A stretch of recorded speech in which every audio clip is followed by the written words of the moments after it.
Mais si c'est l'état de droit, si on respecte la démocratie, si on ne fait pas des lois liberticides, eh bien, personne n'ira en prison. Personne ne sera obligé d'aller en exil. Lorsque nous avons fait la conférence nationale, Kérékou 2, est-ce que vous avez appris que quelqu'un est allé en prison, que quelqu'un est allé en exil? Pourtant, c'est le même Kérékou. La terreur du PRPB. Quand il a changé, il est devenu un vrai démocrate. Le pays est resté en paix. Je veux dire par là que c'est la méthode de gouvernement que vous employez qui entraîne la forme d'opposition que vous avez. Je voudrais dire que ce que nous voyons là, que nous avons vu cette semaine, il faut être franc, honnête. C'est la conséquence de l'exclusion.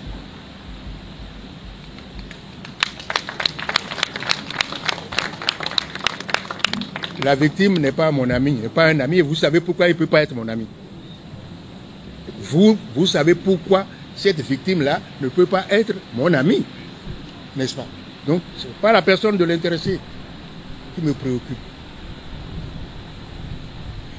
Ce qui me préoccupe, ce sont les principes. Il ne faut pas qu'un jour, lorsque quelqu'un rentre par la droite, d'autres sortent par la gauche. Il faut que nous restions toujours rassemblés pour construire ensemble le pays. Donc ma conviction forte, c'est que les prisonniers politiques, il faut les sortir.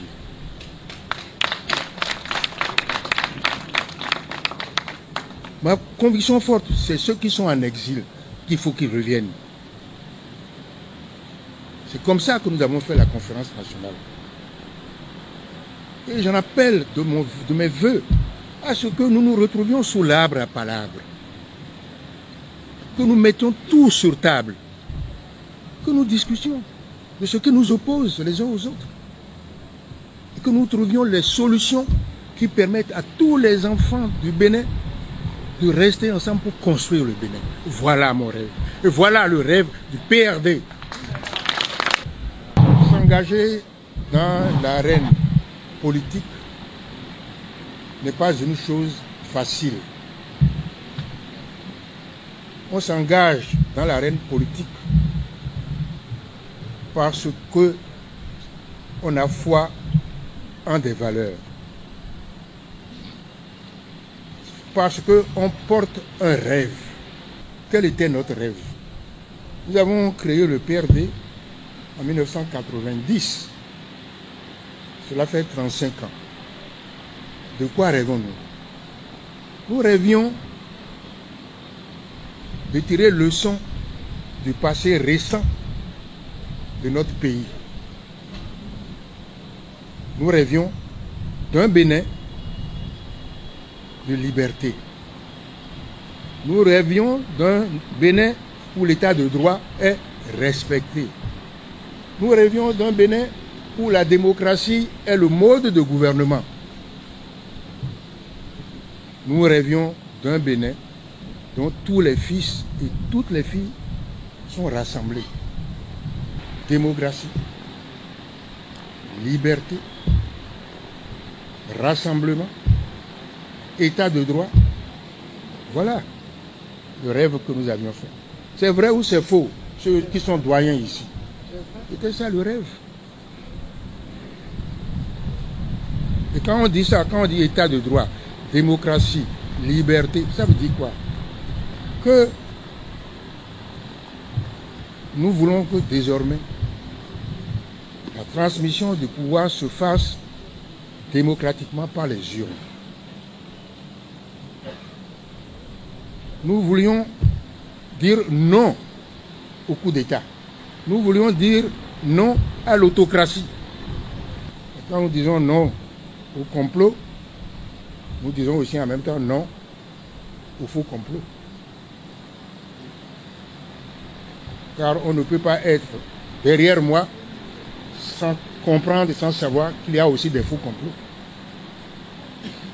On ne peut pas être avec moi sans savoir qu'il y a aussi de vrais complots. nous avons dit non à tout complot. Nous avons dit, nous voulons que les Béninois vivent libres grâce à la démocratie, grâce à l'état de droit. Si quelqu'un fait une erreur, une faute, bien sûr, il sera puni. Mais s'il n'a pas fait de faute, s'il respecte le droit, il doit vivre libre. Nous ne voulions pas. Nous ne voulons plus voir des Béninois en exil. Nous voulions qu'ils reviennent tous. Nous ne voulions pas que des Béninois soient en prison pour des délits ou des crimes d'opinion. C'est ça notre rêve.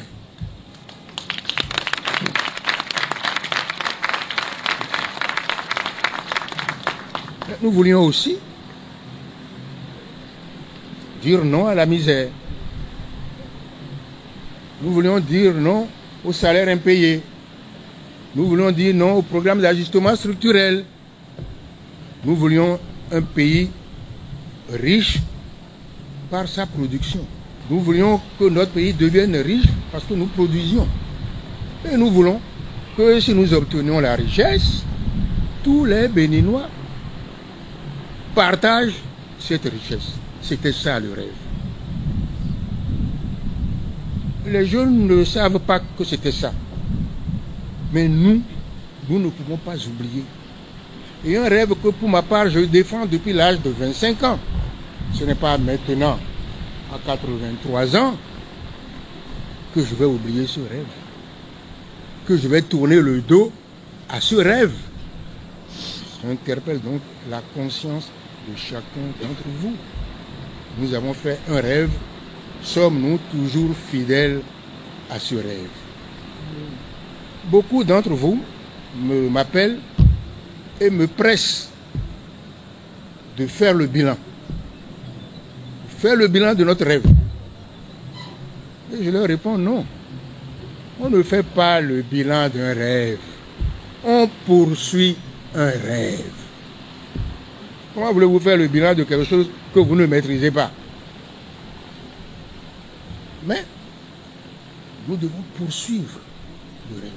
Nous devons faire en sorte que partout où nous passerons, que ce rêve puisse devenir réalité.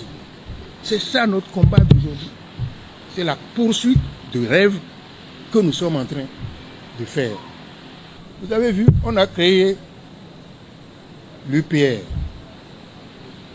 Nous sommes membres de l'UPR. Comme je l'ai dit plusieurs fois, nous ne sommes pas rentrés dedans pour en sortir. Nous sommes rentrés dedans pour y rester, mais pas pour disparaître.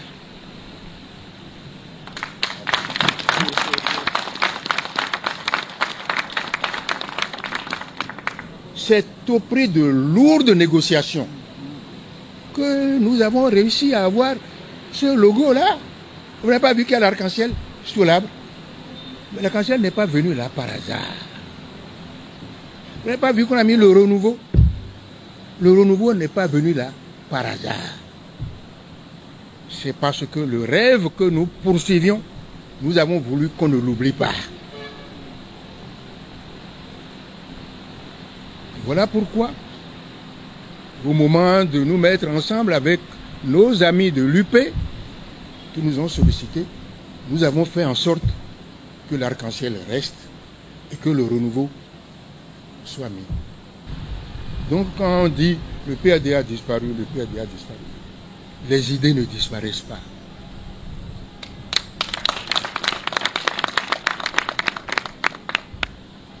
J'ai dit dans un discours il n'y a pas si longtemps que la démocratie ne disparaît jamais.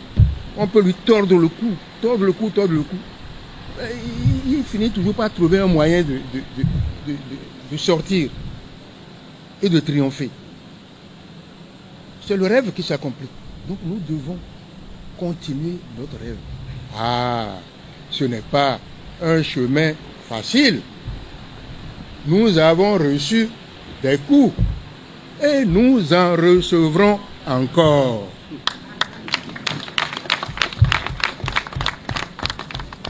Mais n'ayez pas peur des coups. Moi qui suis là, 83 ans, j'en reçois encore. Qu'est-ce qu'on peut faire encore à 83 ans? J'ai pris la dernière fois, j'ai pris l'almanach des anciens présidents du Bénin, ancien président d'Assemblée et tout ça. Et je me dis, mais je suis un privilégié. Il n'y en a pas beaucoup qui ont atteint l'âge que moi j'atteins aujourd'hui. Comment est-ce que pour ça, je vais dire, non, il me reste encore 1 an, ou 2 ans, ou 3 ans à vivre. Tout ce que j'ai fait et dit depuis l'âge de 25 ans jusqu'à maintenant, je jette ça au panier. Je ne jetterai pas au panier.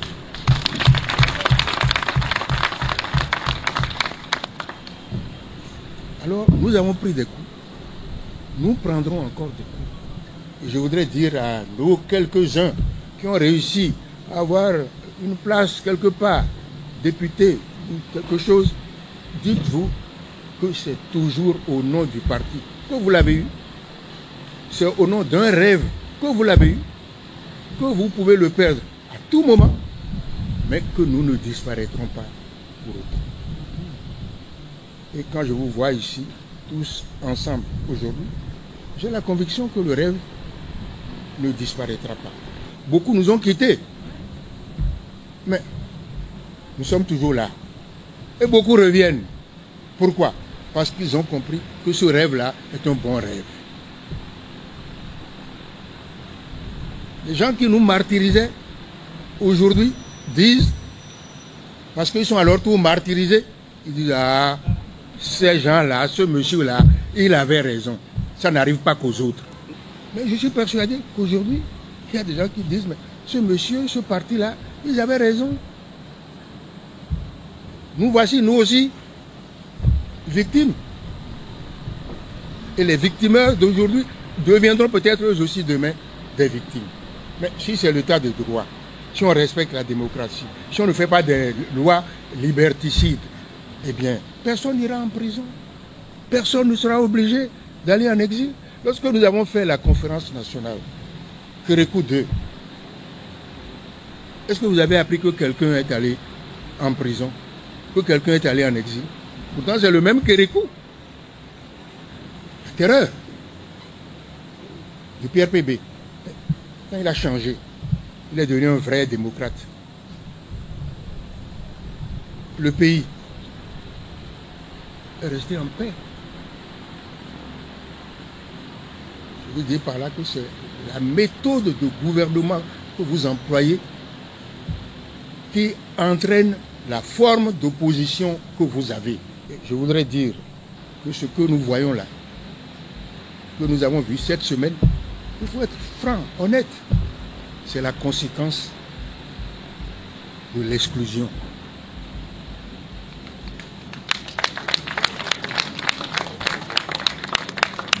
La victime n'est pas mon ami, n'est pas un ami, et vous savez pourquoi il ne peut pas être mon ami.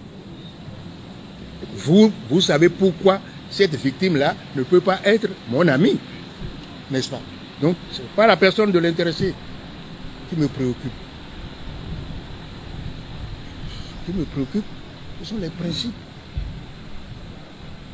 Il ne faut pas qu'un jour, lorsque quelqu'un rentre par la droite, d'autres sortent par la gauche. Il faut que nous restions toujours rassemblés pour construire ensemble le pays. Donc ma conviction forte, c'est que les prisonniers politiques, il faut les sortir.